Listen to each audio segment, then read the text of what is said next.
वाटाण्याची भाजी हे बघा, वाटाणे छान उकडून घेतले आहेत मस्तपैकी आणि याच्यामध्ये कांदे मिरच्याची पेस्ट करून टाकली आहे आणि थोडीशी त्याला काय म्हणते तेजपत्ता टाकला आहे आणि परत थोडी वाढली मेथी पण टाकली आहे आणि यामध्ये टाकूयात आपण आता टमाटरची पेस्ट पण केली आहे। हे बघा, टमाटरची पेस्ट पण टाकली आहे।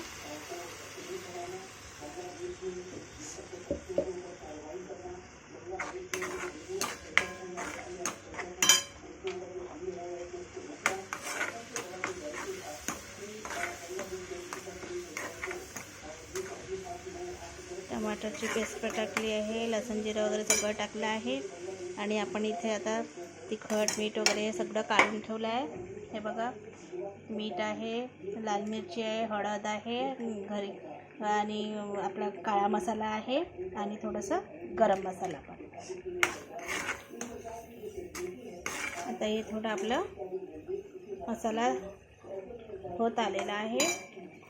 आता यामध्ये टाकूया आपण तिखट मीठ वगैरे सगळं।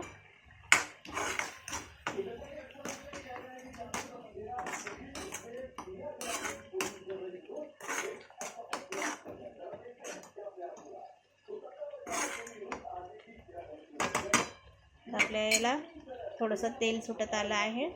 तेल सुटलं म्हणजे कसं तर्री छान येते। आणि यामध्ये टाकूया आपण आता उकडलेले वाटाणे।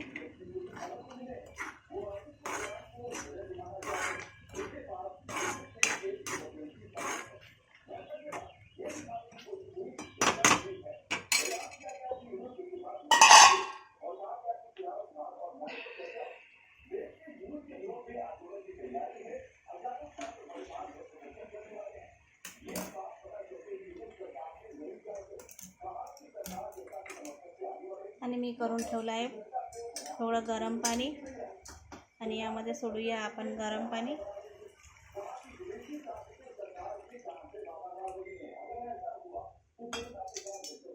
गरम पाण्याने कसं तर्री सुंदर अशी तर्री येते। हे बघा, दिसली? हे बघा तर्री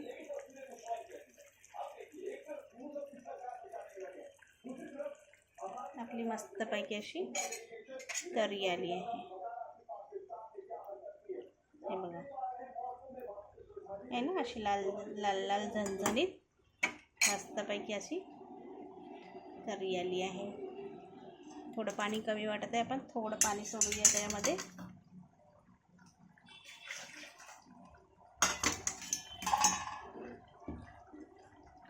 कारण हे टमाटरचं सगळं हे होतं पेस्ट, तर तेच पाणी सोडून दिली आहे याच्यामध्ये।